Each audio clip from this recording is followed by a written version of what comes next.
Welcome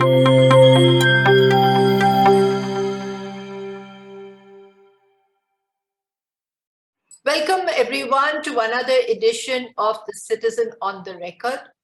Our guest today is Ambassador MK Bhadrakumar, a well-known columnist, writer. He's been posted in several countries during his long stint in the Indian Foreign Service, including Russia, Uzbekistan, Turkey, and other such destinations. He is one of the few voices in India who actually say it as it is and are not influenced by the global media and by propaganda. So we're very, very happy to have you with us, Ambassador. And we are here really to talk a little bit more about the Ukraine-Russia war, because as you know, and as you pointed out, there's only a sort of a one side to the story, and usually in war and conflict, there's always two sides. You've been one person who has been writing fairly regularly on that entire scenario. So I do want to ask you that currently, how do you see and where do you see Russia in this entire conflict? Is it sort of losing ground, as many seem to suggest in Europe and the US, or is it still dominant? Thanks, Seema, very much for inviting me and giving me this opportunity to present a point of view that Indians get to hear very rarely. The fact of the matter is that Russia went into this with a certain set of assumptions. I'm speaking about the February, March, April period, which was that a pressure tactic toward Kiev, toward Zelensky. Yes. By the way, let me begin this by mentioning that Russia knows this country, its political culture, its political elites, and so on, at the back of its hand. Let there be no doubt about it. And even today, even though it is a quasi-ally of the United States, Russia has a very good knowledge of what is happening inside the country. This must be kept in view. Russia is not alien. This is like, it's a member of the family, so to speak, in terms of the flow of Russian history and politics. Ukraine has been. Now, that's why I said that Russia went with a certain set of assumptions, and that was that a little bit of pressure tactic would persuade political elites in Kiev how to negotiate. In other words, the Russian approach was consistently toward negotiations. Right. The West adamantly refused to negotiate over Ukraine, the larger Russian concerns, but the Russian concerns also devolved upon the welfare of Russians in Ukraine and such other concerns of an immediate nature. So negotiations with Russia with Ukraine was the top priority. The Russian assumption was actually proven right initially. That is, the Zelensky went into negotiations, and somewhat serious negotiations. Turkey helped. And the end March, a package was drafted in Istanbul, mediated by the Turks, which concerned almost all the issues that bothered Russia vis-a-vis Ukraine. Right. And from Ukraine's point of view, it was a realistic assessment of the situation at that point in time. And this was actually initialed by the two delegations which negotiated in Istanbul. This package came through at the end of March. February 23rd, as you know, the special operations began in Ukraine. So the Russians, on that basis only, withdrew the troops from Kiev region, went back into Belarus, and which was, of course, caricatured later as a historic defeat and a retreat by the Russian forces and so on. This was a gesture of goodwill, in fact, towards the Ukrainian side, in order to push this package through and to create the correct optic that Zelensky was not acting under pressure or blackmail or anything, arm twisting or anything of the sort. But then what happened is the Anglo-American conspiracy swung into action. Boris Johnson came to Kiev and Yes, I persuaded remember that. Zelensky that he could get far better terms if he were to resist. And he gave an undertaking on behalf of the US and the UK. This has come in the papers and all quite a bit. That they were prepared to back Ukraine to the hilt. So you see, after the pressure was lifted from the Kiev region, the Western propaganda began caricaturing it as a defeat to the Russians, and the massive intervention in Ukraine began. Now, therefore, what happens is, there at that point in time is that the earlier Russian assumptions became redundant, irrelevant in the new set of circumstances that were shaping up there, which is about the West, actually the Anglo-American axis, with a few supporters from Eastern Europe and NATO, embarking upon a proxy war against Russia with a profound agenda to keep it open-ended, beating Russia, weakening Russia on the global strategic plane. So, the real issue was there. So you see, I'm just interrupting 1 second because of what you're saying. So you do believe that the Russians were thinking of a quick, short action, and it got stretched out because of the global intervention, really, of the US and a new strategy. It didn't get stretched out in the sense that, I am not a military man, but I know a lot of military people with this sort of experience. They are all, saying this, that this is not a small maneuvering. This is an entirely different outlook on the conflict in Ukraine became necessary. And Russia brooded over it, obviously. Putin, knowing him as a statesman who opposed wars and who would have negotiated with the West, this would have been a very difficult decision to take. And in June, there are reports, in fact, it's not been contradicted in Moscow, that the Russian military command, in fact, was pressing for a mobilization, saying that the special military operations were inadequate to handle this situation. And a mobilization was necessary. Putin did that. Putin did that to the point that, in Kharkiv, when that setback took place, Russians had to retreat. There was no alternative, but it became clear that for such a massive operation, manpower is required. Russia was fighting with the militia groups, Kadyrov's Chechen fighters, Wagner war contractors, and sundry other Russian militia forces. They didn't commit their strength there to Ukraine war. Even today, they haven't, So you see, that is what is given this myth that Russia has been put on the back foot. So what has happened now is that Russia has mobilized. And Russia now, the Kremlin knows that this is for the long haul. And if the agenda is to weaken Russia, Russia also must have a counter agenda to weaken the West comprehensively. And you see now it is taking very different dimensions completely. It is as a result of this that this crisis in Europe that we are witnessing. So you see, the battlefield is just one segment of an epochal struggle that is underway there. The other part is this crisis in Europe, the weakening of Europe, the tensions that it is breeding in the transatlantic relations and so on. That is another plane there. So, absolutely.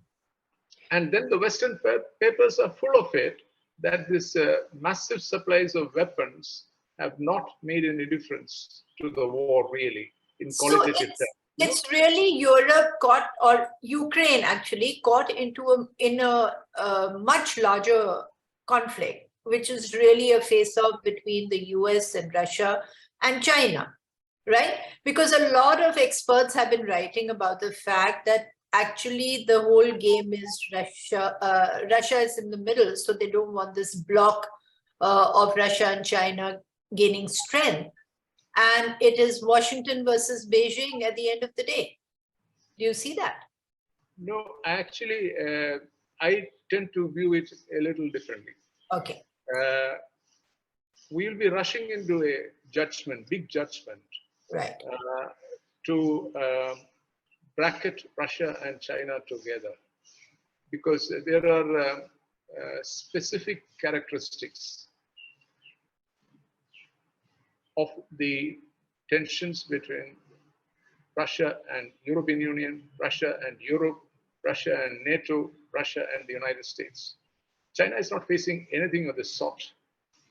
So as far as the US is concerned, it is entirely conceivable that they have a big picture in terms of this, that a weakening of Russia would tilt decisively the global strategic balance, where there has been a parity historically ever since the Second World War.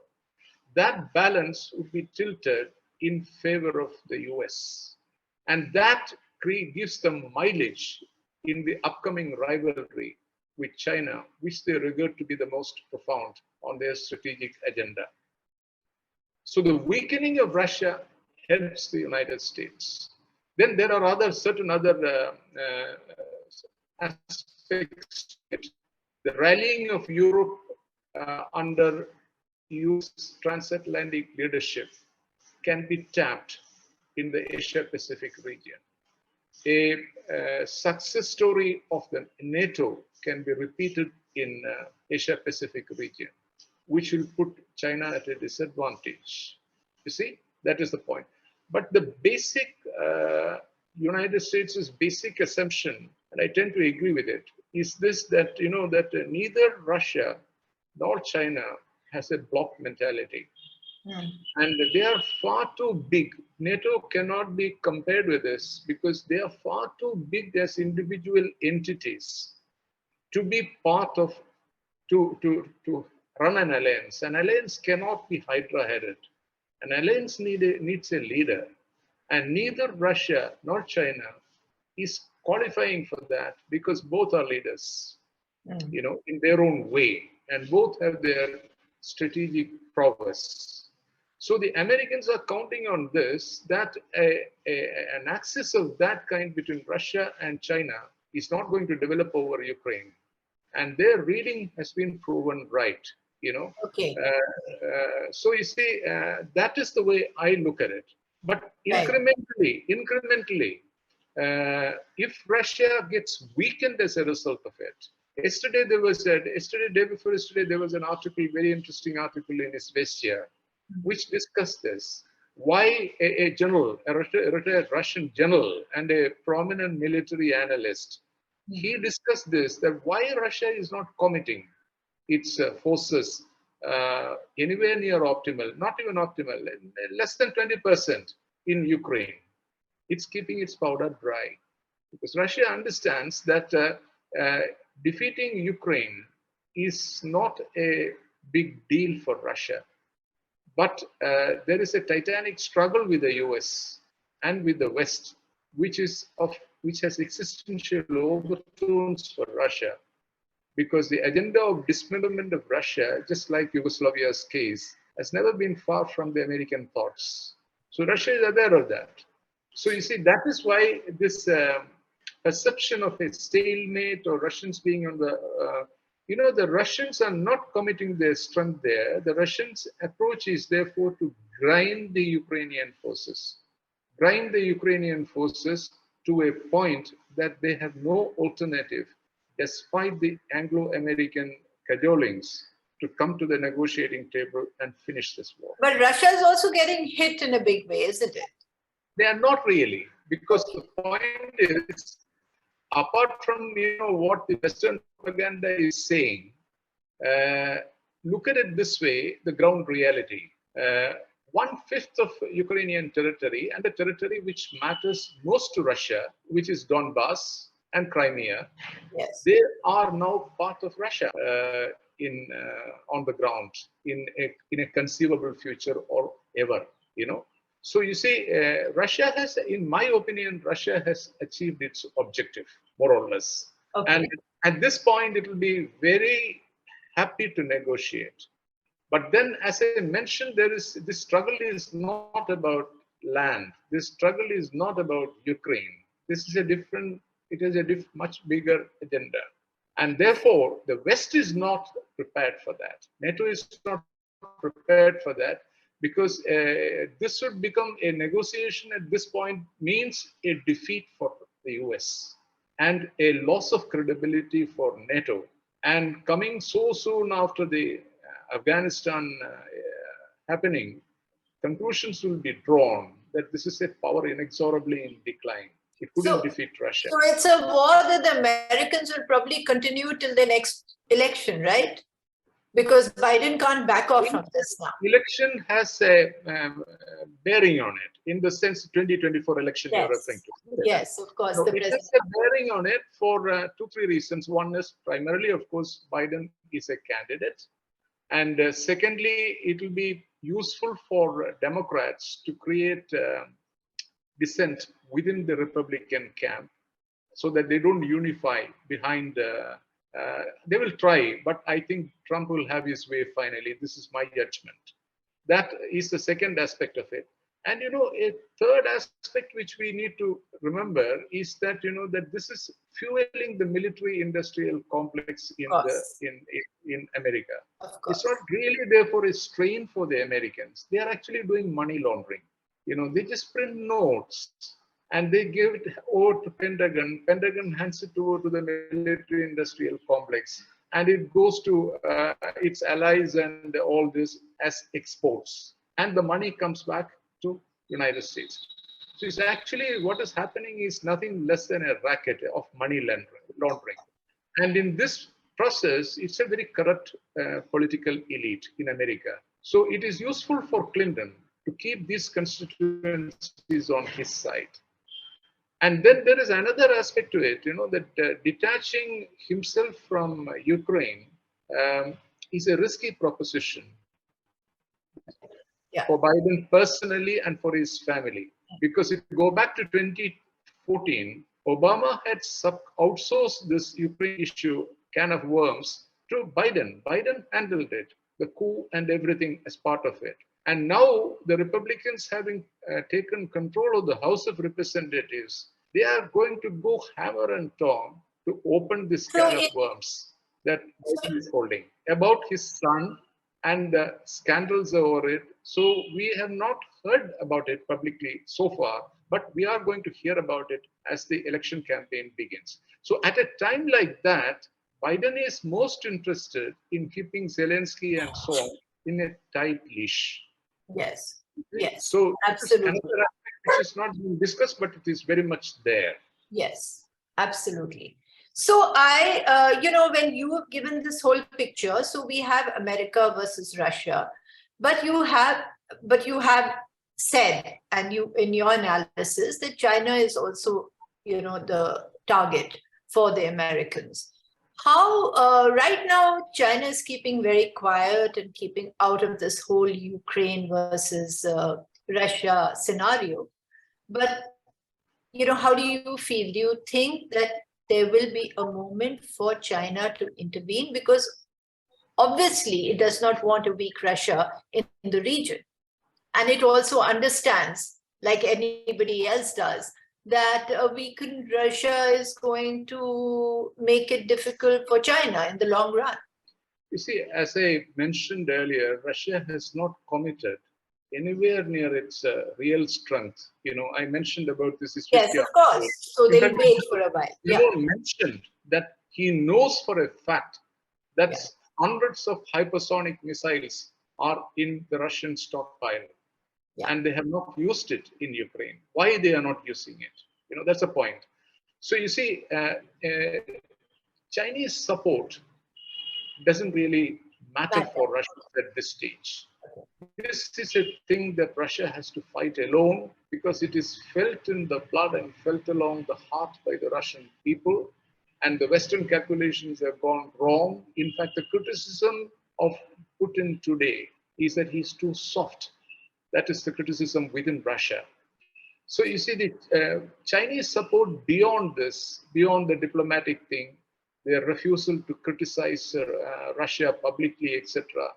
This create enough mileage for Russia, enough traction for Russia.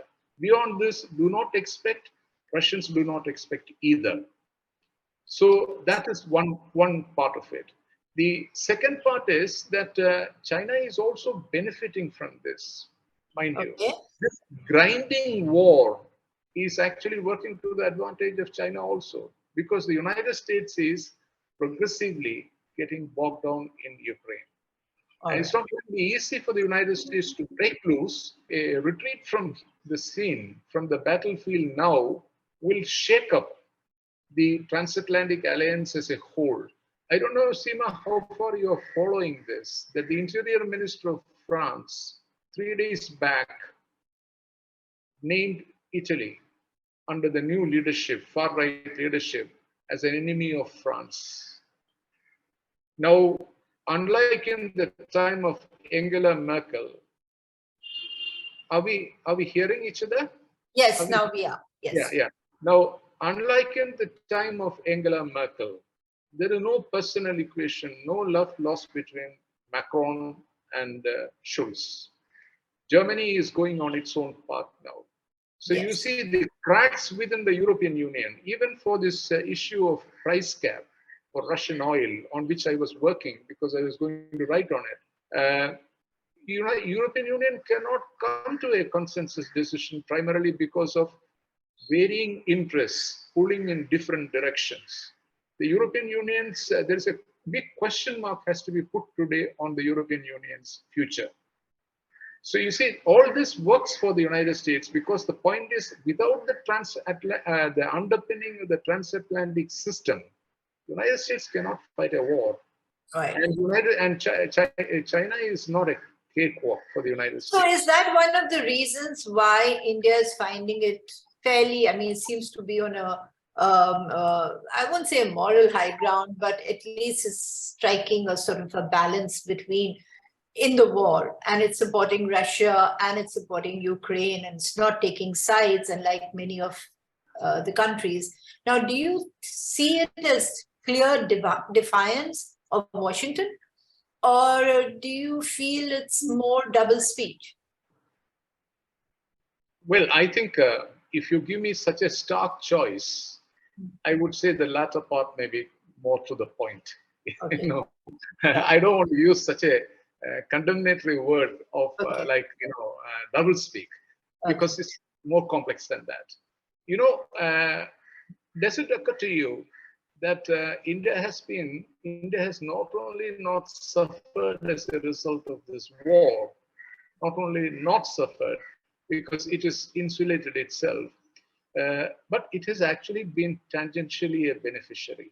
You know, this oil price, which is, a discounted oil price, is about 20, I calculated it for my work. It is about 24% or something like that.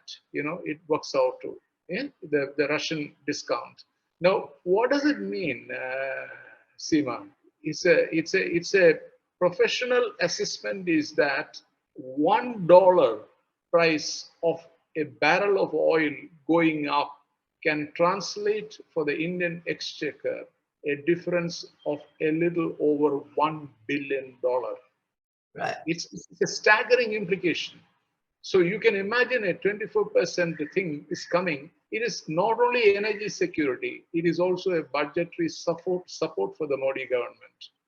So, you know, we have taken a pragmatic policy, and then there are powerful industrial houses which have made money out of it, which have bought Russian oil cheap and have flopped it in the international market, including the Western market, at much higher prices, where Russia doesn't have access to those quotas, and made money out of it. So you see, it's been a windfall. You know, like the Americans making money out of Europe's energy crisis, American big oil. Huh? So you see, this is one aspect of it. The second aspect is, that genuinely there is genuinely there is a requirement to work with Russia on the defense side.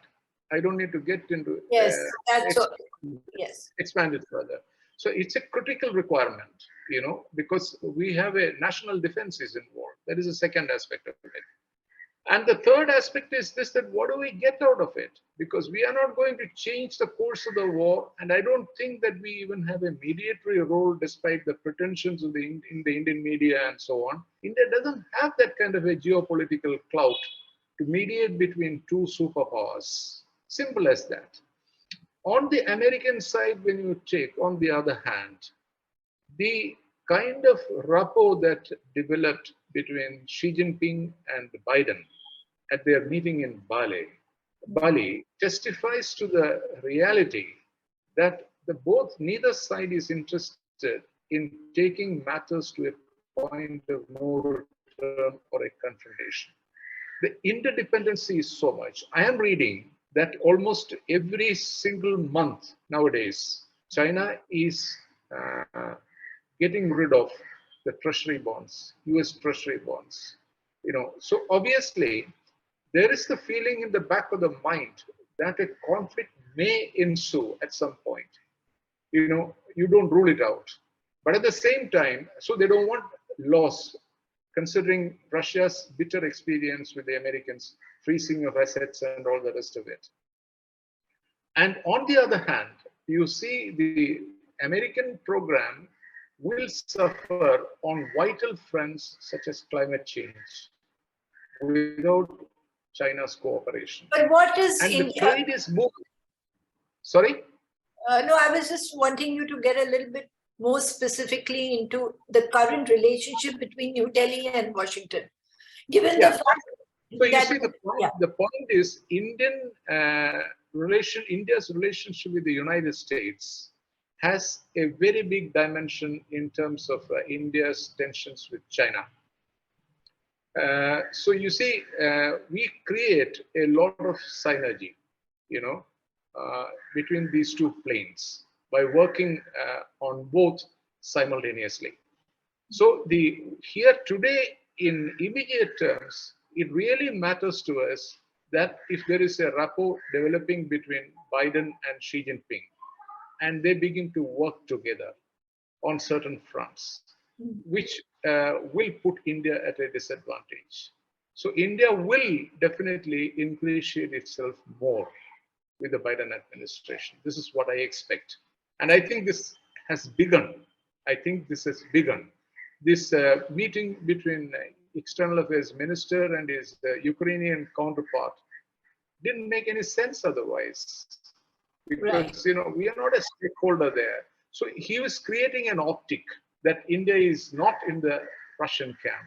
India is, And from the American side also, let us give it to them, grant it to them, that the old thing that you are either with us or against us, that is changing in the American calculus, I can sense, not only with regard to India, but also even with the left governments in Latin America. Look at it. They are prepared to do business, with the leftist governments in pink tide in Latin America, so to speak. Now they are going to ease the sanctions against Venezuela, which is a huge retreat for the American foreign policy. So you see, with India and they've said that they don't really mind us taking oil from Russia because we need it as long as. Exactly. Now you've got the point.